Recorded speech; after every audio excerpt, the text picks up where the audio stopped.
Welcome to the Mindrise Podcast, the catalyst that takes you from who you are right now to all that you can become. All right, you guys are in for a great episode. They broke the mold when they made Brooks Rossman, and I'm so excited to have him on here to talk with you guys today. We're going to be jamming about people development and leadership.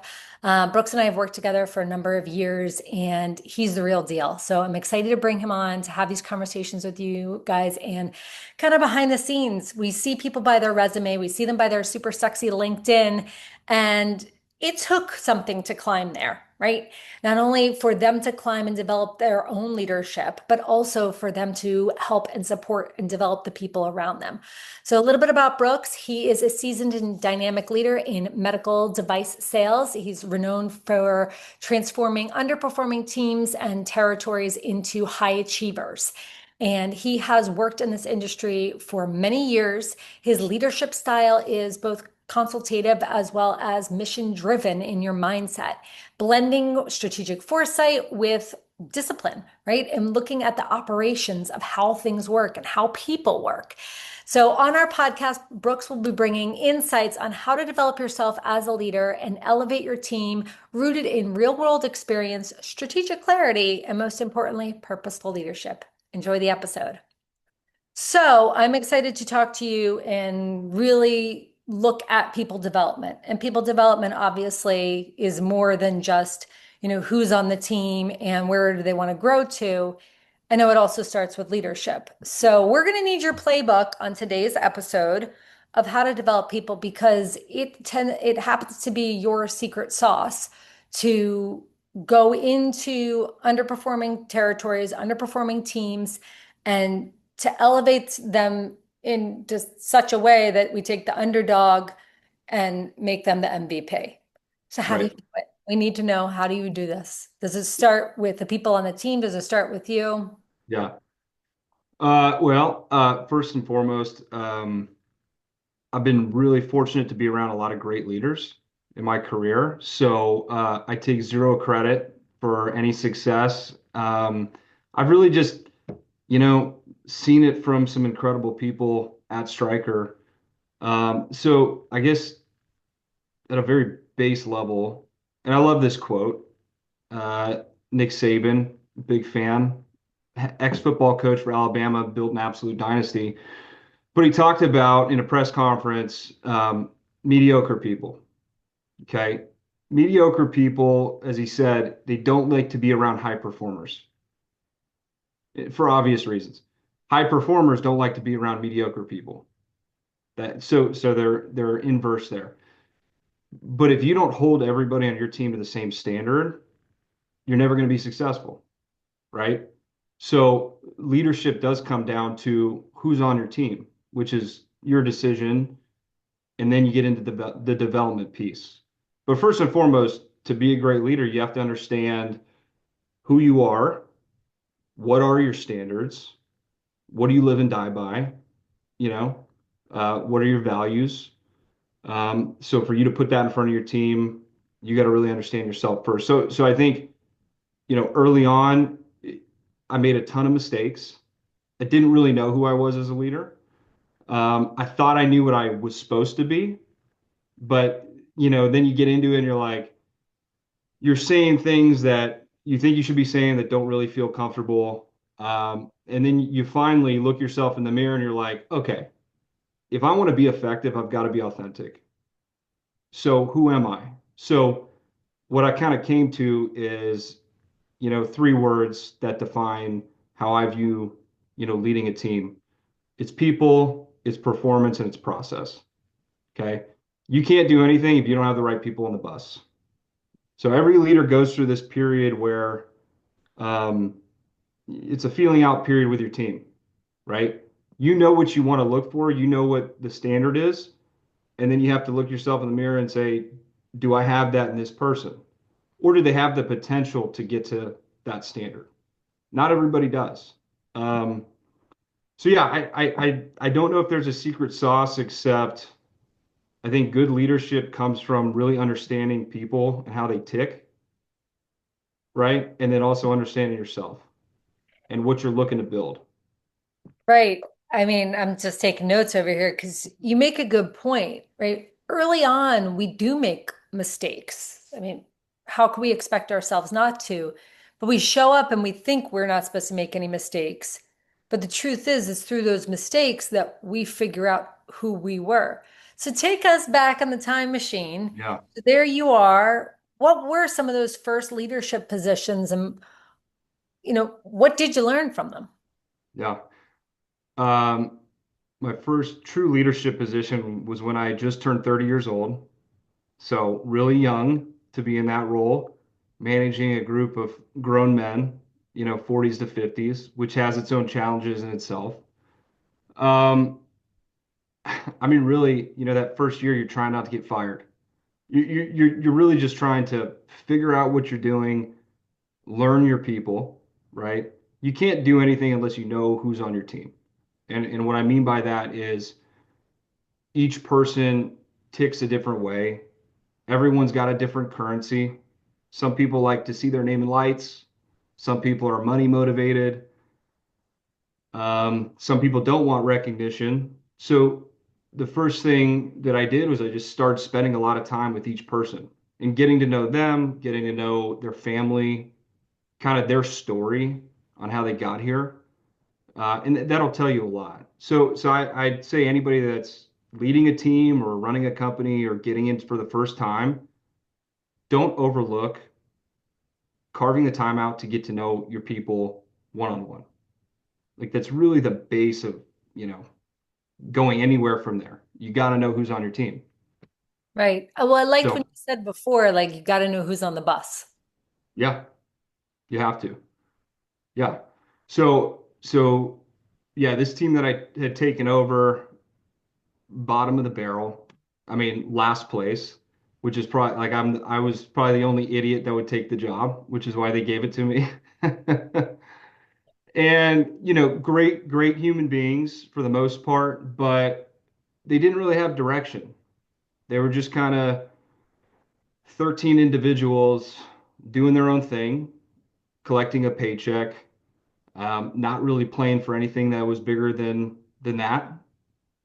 Um, and so, I think, my biggest mistake coming on was I tried to do too much too soon, right? Before I had built that trust with each person, I was trying to come in with motivational quotes and themes, and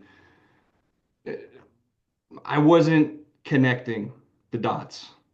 I was doing what I thought I had to do, what every leadership book I had read up until that point said to do. But what these books don't tell you is every single team is going to be different, and every single team needs something different, right? So what that team needed for me, I had to adjust from what I thought they needed from me. Um, so in that first 4 months, I was kind of all over the place. Didn't really have a strategy. I mean, I had a strategy, but it wasn't working. So I asked for feedback, and it was tough because I was like, new on the job, and I'm sitting down with each guy, and they're like, dude, you're totally missing the boat. Like, we appreciate all this, but like that's not what's going to motivate us. What's going to motivate us is get us more resources to do our job better, right? Help us make this an easier job. Help us make more money. So, this is where that like servant leadership thing comes into play because um, your job as a leader is to serve your customers. Your customers is your team first. And then your real customers, that's secondary, right? Because if your team doesn't trust you and believe in you, forget the customers, right? Like that's secondary. So, it's you have to take your medicine sometimes. And it's not a bad thing. It's part of the learning process. But if you're leading a team and you haven't asked your team for feedback recently, you should do that. And don't tell them not to sugarcoat it. Hit you right between the eyes. Where am I hitting the mark? Where am I missing the mark right now? And take that and then go formulate a plan on that because that's what your team is telling you they need, right? Right, right. So, yeah, I just You got me on this one in the sense of how nerve-wracking that must have been Yeah, because there you are, 30 years old, stepping yeah, into this team where you might even be one of the youngest in this, group of for sure. people. And you're having to tell people with, practically kids your age to give you honest feedback Yeah, because you know that it's not going horribly, but it's not going great.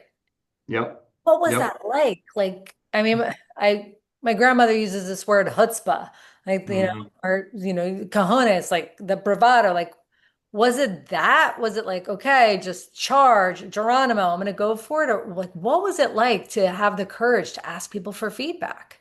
Yeah, I mean, it forces you to take a step back. At the time we had a 6 week old. My daughter was 6 weeks old. We had just moved to Texas.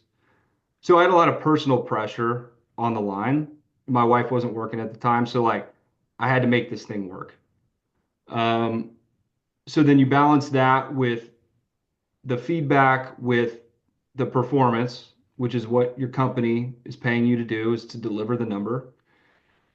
And as hard as it is, you have to take a step back and put performance and personal pressures to the side and you need to focus on your people. Um, and so I did that. And you have those moments when you're going on a walk or you're on a run and you're thinking about 10 different things and how am I going to turn this thing around and make this thing successful. And at some point you're kind of having this conversation with yourself. You're like, I just got to trust that my gut on this is right and it's going to work out and I'm going to see it through. And it's hard. And you don't know. You're making these decisions and you're changing strategy and you don't know if it's going to work out. That's what being a leader is about. Nobody's there to tell you you're doing a great job, right? You are selected for that role because you've got the guts to make tough decisions or to change direction when you feel like you need to. So the culture on the team was decent. It wasn't great. The previous manager was there a couple years, and um, he was more of a buddy than I think a leader or a manager, right? So which brings me to another point. It's like, you know, absolutely you want to have a great relationship with your people, but your job is to lead them. And sometimes that's being, making decisions that aren't popular. And you've got to be okay with that. You're never going to satisfy everybody on that team. But again, your job is to come up with the vision and the direction and then influence your folks that that's the way we need to be going. So, anyway, uh, you know, I'd say about 4 months in, I had to make a tough decision and move one of our top people out because they were attitude was poor. It was starting to infect the rest of the team. That person was going a different direction than where we were going. And, hardest decision of my career still to this point, because I'm a new manager, I'm going to my boss saying, I think we need to move this guy out. He's damaging the team. Um, he's not he's not on board. He's not on the bus. Right. And we're going to lose business. And I had to tell my director, we're going to lose business. We're going to lose a lot of it. But if you hired me to take this team from last place to first, we've got to there's going to be some pain short term. But I promise you, we're going to get this thing turned around. And, we'll look back on this in 3 years and say that was the decision that propelled this team forward. And it happened to play out that way. So it was it was a ballsy move. I'm telling you, I was scared, Sure. but I knew it had to be done. So I would say if you're sitting there as an owner of a company or managing a team now and you know there's decisions that you have to confront, don't wait.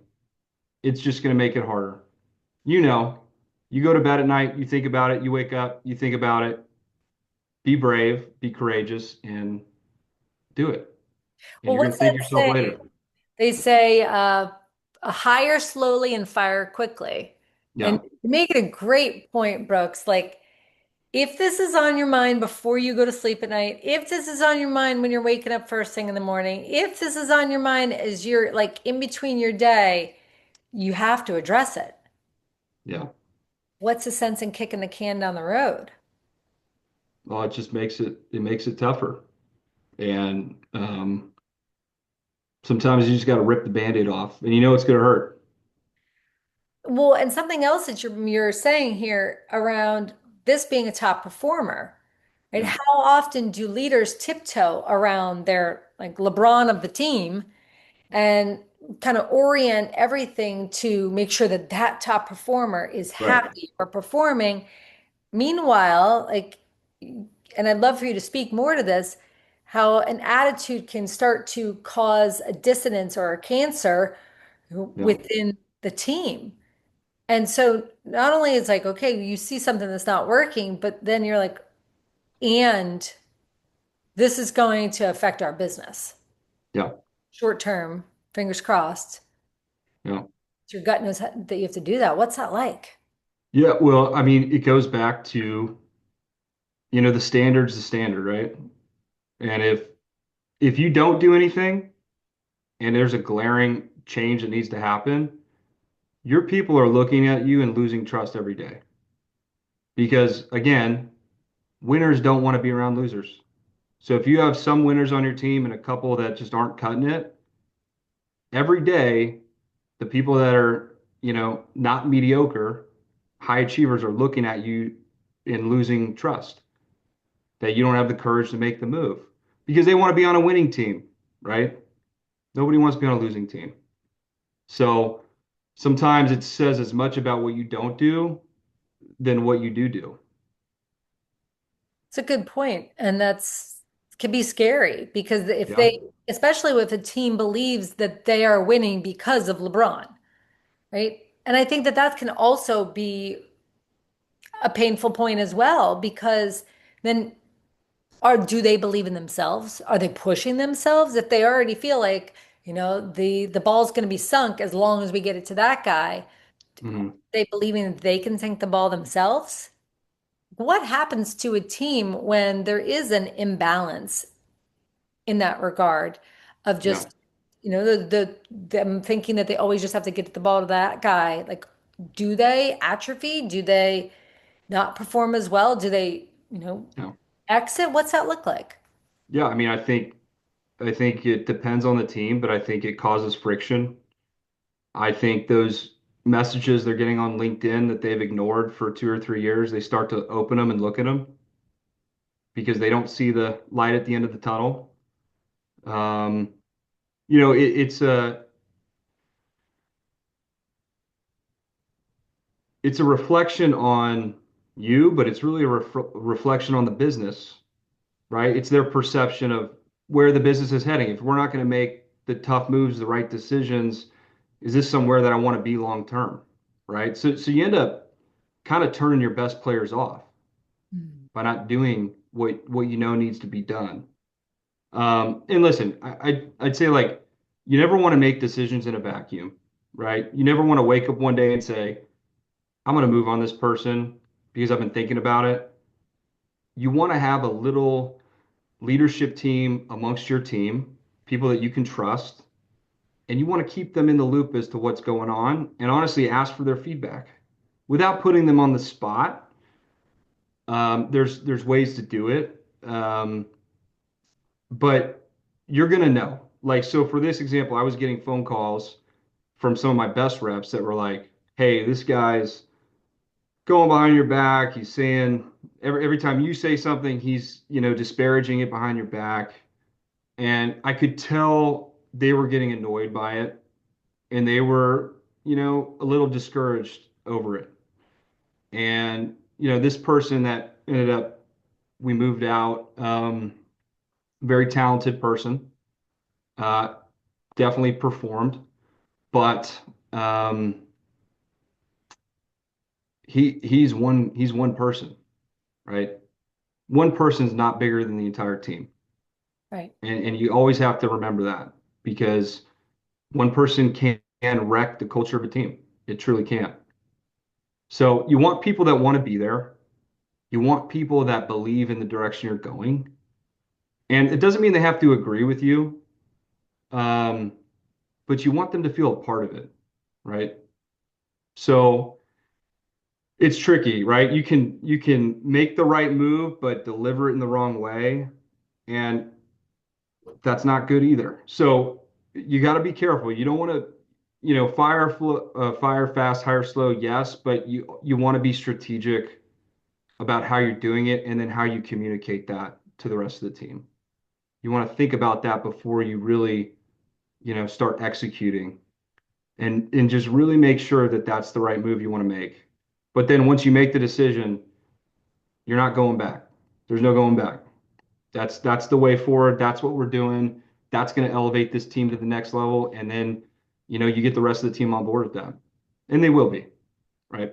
Right. I think it goes to what you were saying before around, you getting the vision, having the Yeah, vision and taking them forward toward that vision. You're on that vision and that mission. So right. as we're talking about this, Brooks, it's bringing up something that we talked about a couple weeks ago in our mastermind group, Mhm. and about someone in our group, right, had their LeBron, their top performer, exiting. I mean, Yeah, and you had some really great advice because, to kind of set up for everyone who's listening, set up the stage. So he knows that LeBron's leaving and he's got to fill that, and he's got to make a decision around that as well as communicating to the team. And sticking with my sports analogies here, Brooks gave him advice and to take the ball and run with it. And I'd love for you, if you feel comfortable, sharing that here, because yeah, we've all been in that position when our top performer leaves. That happens. sure. That happens. Yeah, I think the apprehension in this situation was, um, one of our members was trying to find a replacement for that specific person, that specific skill set, that specific caliber. Um, and he was worried about how long that process could take because he's got work that needs to be done now. And so I don't remember exactly what I said, but maybe something along the lines of, instead of looking at replacing that specific person's skill and needs, take a step back and ask yourself, what does that team actually need right now? Because they may not have needed everything that top performer was putting in, right? Um, and you know what? Sometimes you got to make a decision. You can't sit there and interview for a year and be so picky that you're afraid to make a move and hire somebody. So, and I think the other message is it's a great opportunity for like that next man up or next woman up mindset. Who's going to step up that's already on the team and help fill that void, right? So you lose a top performer, it's tough. Life goes on, business goes on. We are all replaceable. Whether you want to believe that or not, we are. And you look at what the team needs and you ask them for feedback. You make them again part of that process, right? Right. And that is what you said. So I'm glad that you Yeah, shared that again. Um, Brooks, you bring up a great point again around feedback, right? Whether you're asking for feedback to yourself or feedback on, how someone within the team is performing or feedback as to what they need. And I think it's interesting because as a leader, especially when we're the business owner, sometimes we find ourselves in an echo chamber right. where it can be lonely at the top, as they say. And to make those decisions constantly in a silo, you're not taking your people into account. Now, that doesn't mean that you have to be, buddy buddy with everybody on the team, but making sure that there is that feedback loop. Now, I'm going all the way back to the story of when you took on these 13 individuals, and I love the fact that you framed it as 13 individuals. So how do we take 13, 14, 25, 52 individuals that are individually performing, whether they're performing bottom of the barrel or they're performing like LeBron? How do we take them and use communication, use feedback as a way to create a culture, to create a team, to have them all Mhm. wearing the same uniform. Yeah. Well, I mean, I'd say the first thing is, you show them the North Star, right? Like that's your job as a leader. Here's where we are. Here's where we're going. Here's what it's going to take to get there. Everyone's got to do their job. Everyone's got to pull on the rope. Uh, can't have any weak links. But then from a communication standpoint, like you create a subcommittee or a leadership team, as I'll call it, of your best people, right? Your best people that have the best pulse on the business, an even better pulse than you may have, right? And that's your sounding board. So anytime you're making a big decision, you go to that tiger team and you pose it, and then you shut up and you listen to what they think they need. I always like to bring, one of my top folks into the interview process with me because I want to see how if my notes and their notes are, congruent or not. At the Sure. end of the day, it's your decision. You're the leader. So don't confuse likership and leadership, right? Don't make a decision based on you want your team to like you more. Make the decision that's best for your team and your business, but take their input seriously.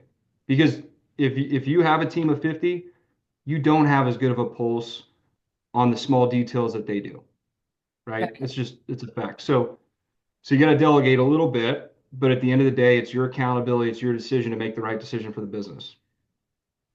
So use as many data points as you can, but be brave and buck stops with you at the end of the day. Yeah, I mean, that leads me to ask you about the development of your own leadership, right? We're always developing our own leadership and kind of going full circle in the conversation where you started off saying you've had mentors, you've had leaders over the years. And so of course, humbly, you're not taking any credit, but what have been some of those words of wisdom that have been passed down to you, those experiences, even books and tools that when you think Yeah. about it, they are crucial to who you are right now today. Yeah. I mean, obviously we've worked together for 6 or 7 years now, I think. Yeah. Um, yeah, and you've helped me tremendously through some really tough scenarios. And so I owe a lot to you. From a outside resource standpoint, I think readers are leaders, or leaders are readers, sorry. So you want to be, not that you're gonna try to clone yourself after someone else. That never works. You got to be who you are. You got to be authentic if you want to be effective. But there's like nuggets in books and courses that you can take. I love the book Legacy by James Kerr, I think, and it's about the All Blacks rugby team and the culture inside that locker room is unlike any culture in any sports franchise I've ever come across. And it just happens to be the most winning sports team in the history of the world. I mean, they really are. You look at their win percentage, but it's a fascinating book. There's great principles in it. Again, not that you take those directly and implement them, but you're just expanding your knowledge as to what's out there. The only way you're going to elevate your game as a leader is if you continue to push yourself on new ideas. And so you got to go seek that out. Um, I would say also like, having mentors that are maybe 2 levels ahead of you is great because they're playing at such a higher level, and they've already been where you're at. Uh, been really helpful for me. Um, but yeah, I think just continuing to challenge yourself on what you're saying is your motto, and always um, giving yourself the opportunity to change your mindset if you need to. Just because you've done things a certain way for 5 or 7 years, that doesn't mean that that's the right philosophy or mindset based on where the business is today. Right. Because if Right. you're not changing as the business is changing, like you're in the past, and you know your people probably aren't connecting with you as well as they could be, right?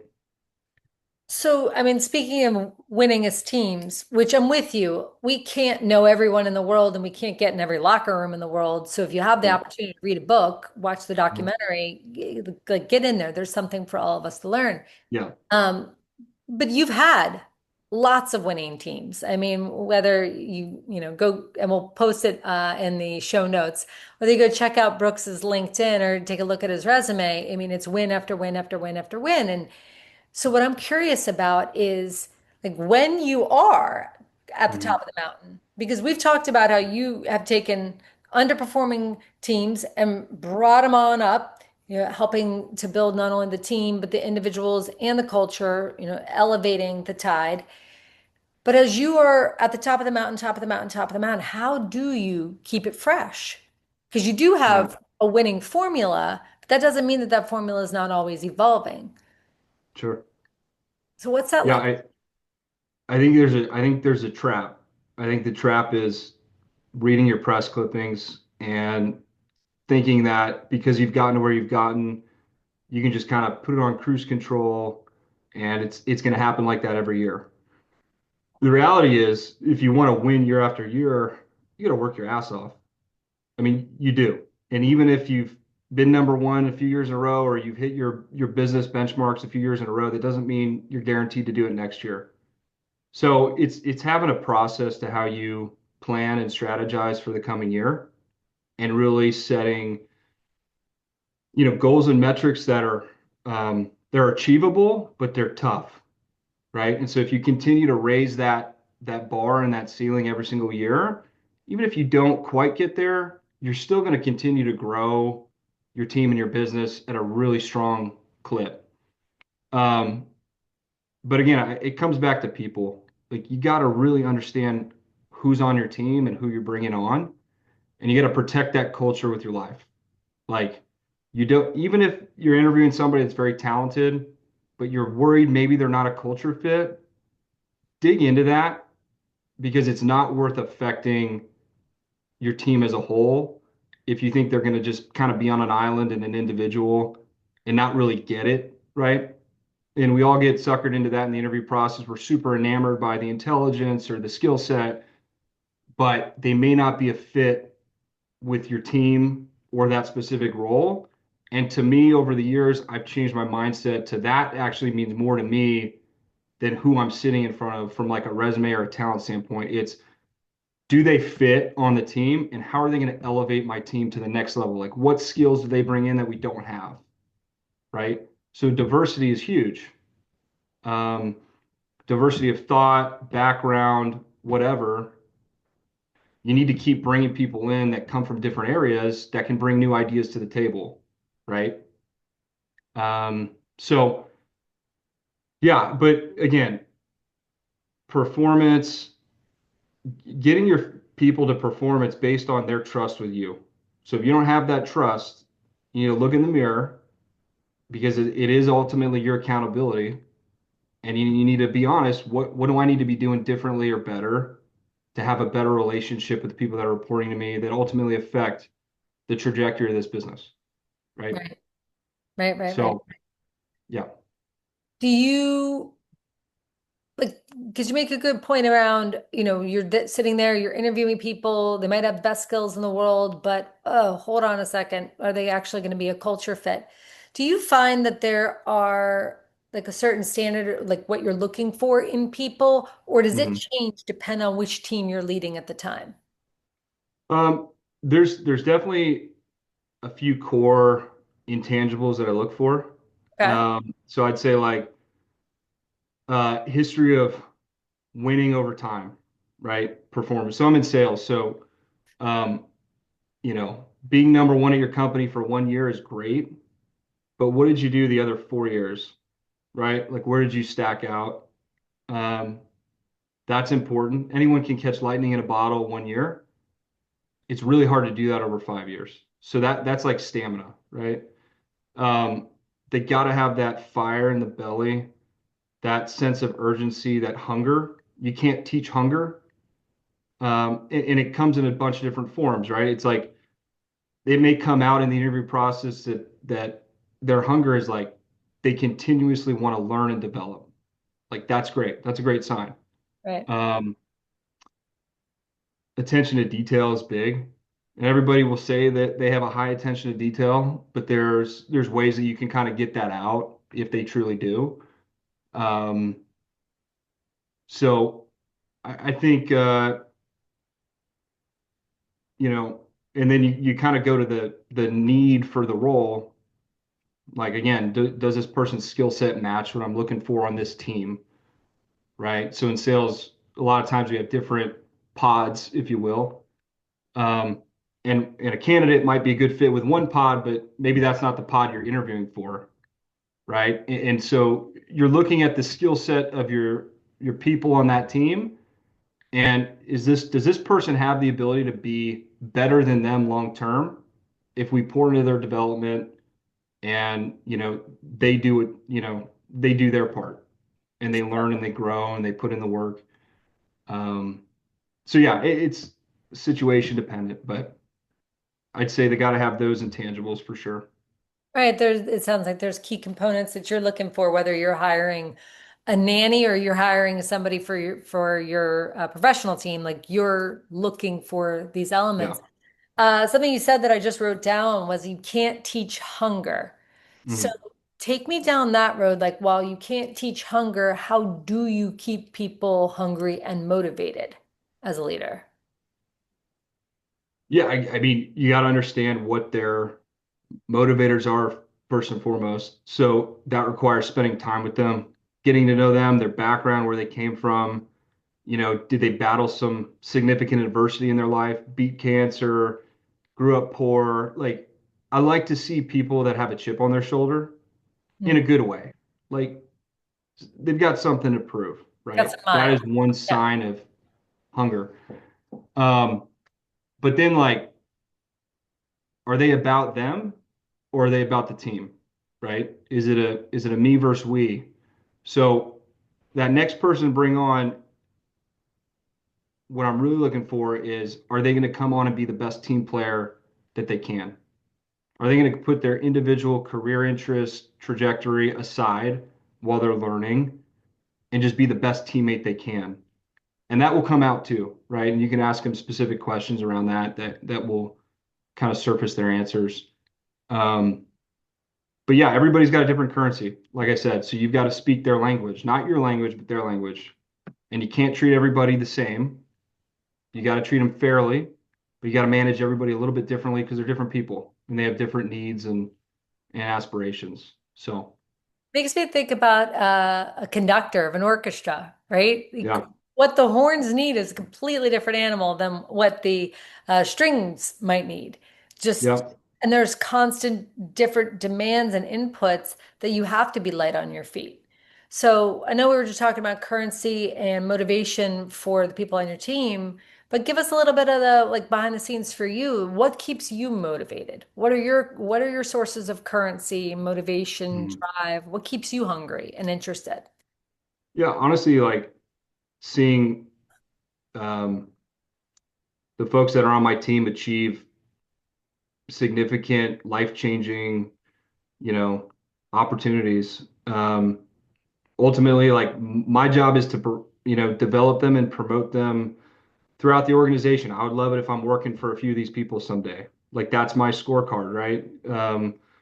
So it's really about, my job is to make this the best job they've ever had in their career and a job that they want to stay in or continue to progress throughout the company because they love it here so much. So removing roadblocks, pouring into their development, um, checking in on them, not just at work, but how's family going, how's personal going, personal life. If I feel like they're getting burnt out, like having a little leeway, understand that if they're working hard, like sometimes you got to encourage people to take a little time off to reset, and that's okay. And you should do it yourself. Um, but yeah, I mean, just being selfless and realizing it's not about you. You have the unique responsibility of changing people's lives and careers. So that's the goal, is like serving your team. Right, right, right. A good goes back to that servant leadership, and taking each person's temperature, and you've got multiple Right. things going, and you're looking at all of it at almost like a dashboard perspective at all times. Right. 100%. Yeah. All right. Before I let you go, I do want you to give us a little bit, again, behind the scenes with your own practices when it comes to your vision, right? Being on personal vision, personal mission, because I know that even for you in the recent years, you have fine-tuned your schedule. I know you and I were Mhm. jamming about like uh, Rob Dyrdek, and we've been jamming about Mark Wahlberg Yep. and the Hmm. schedules that and the rigor, if you will, that they hold themselves to. So that can burn some people out, but for some other people, it keeps the train on the tracks. So we give us a little bit of behind the scenes of how that works for you and the schedule, the standard that you hold yourself to. Yeah. I think coming from sports, um, and understanding the sacrifice that it takes to continue to progress in competitive sports, you've got to really treat yourself in the business world like a pro athlete, if you want to perform. So, making sure you're eating right, getting sleep, working out, developing yourself, like that's super important. And then balancing family, of course. But yeah, my day starts early, 4:30. I'm up, um, get my coffee. It really takes me 30 minutes to wake up, to be honest. Uh, check a little bit of email while it's quiet in the house. I've got two kids, so at 7 o'clock, it's a circus. Um, so that's really some good me time. Get my workout in. Um, I do daily gratitude. You know, three things I'm grateful for, and some positive affirmations, which has been helpful. Um, but yeah, like just working out in the morning, like really sets the tone for the rest of the day. And then having your schedule blocked out to where you're not letting your job control you, you're controlling it. So, I've got time blocks on my calendar, um, and it's very focused time, no interruptions. Try to carve out a 30, 45-minute block to get outside and get some sunlight, go on a walk. Maybe I'm following up on some missed calls or just listening to a podcast, and then making sure I'm reading something that's going to develop me. It's usually like afternoon time. Um, and then, writing the top three things that I need to accomplish the next day on a note card, clean my desk, make sure it's neat and ready to go for the next day, and do it all over again. So, Right. Well, I mean, for everybody who's listening, the nuggets that I'm pulling out of there are like setting the tone for your day. So often, like we start our day and we're picking up our phone and it's putting out this fire, that fire. But I'm hearing Brooks say is like he sets a tone for his day, not only in his body, but also in his mindset, right? Because we're writing the story of our life each and every day. I saw this thing. I mean, we're always seeing things on social media, but and the question was, what if I treated my day like today is the best day of my life? mhm. And I mean, that's always subjective. But I liked that because I think it holds us to a certain level of accountability and responsibility to ourselves in how we show up through our day and deciding what we want to be tuned into, what we want to be engaged in. And even as you were saying, at finishing your day and hitting that reset button, whether that reset button is by straightening up the desk or putting a couple of notes on the card so that you know where you're focused for the next day. It's about constantly fine tuning ourselves throughout the day. I think it's really important to start the day off with gratitude, because you're right. Like life's short, tomorrow's not guaranteed, and it it allows you to handle the fires in the day a lot better when you've got perspective. One thing I'd also say, like, I really enjoy cooking breakfast for my kids and taking them to school. So, like, that's important to me, and I put that as a priority. No matter what, even if I have to miss a call, that's my number one priority. Because at the end of the day, your family's most important to you. So you got to make sure you're putting that first. You put you first, your health first, and then your family for sure next. But yeah, whatever works. Everyone's got a different system, but just have a system. I think the walk away is like try something. And then if it doesn't work, like I've altered mine 10 times, right? And I finally have a good formula that works for me. Um, but yeah, I think quality over quantity for sure. Making sure you're doing good work. You don't have to work for 8 hours in a row, just 3 or 4 hours and make sure it's really strong work. You're going to get so much further in what you're trying to accomplish. Well, it makes me think about those three P's you talked about earlier: people, performance, and processes. Uh, Yeah, and when we talk about people development, yeah, I asked you, hey, would you want to do the podcast? And we're going to talk about people development. But you know as well as I do that it all starts with how we're developing ourselves, right? right. Can't ask more of other people than we are doing of ourselves. And that's not about delegation. It's about how we're showing up for ourselves, how we're communicating with ourselves. And to your point around gratitude, right? What we're Yeah, anchored into as we go through the course of our day, because yeah, tomorrow's not guaranteed, but what's the quality of the day I'm having today? right. Well, 100%. thanks for being on the pod there. Yeah, it was Awesome. fun. I'll make sure that I put all the notes in the show notes. So everybody's listening. If you were wondering what book that Brooks was talking about, I wrote it down. So I'll make sure it goes in the show notes. And we'll check Perfect. you guys out on the next episode. Thank you for joining us on this episode of the Mindrise Podcast. Check out our show notes for details and to get in on the latest at Mindrise. Visit us on Instagram at the Mindrise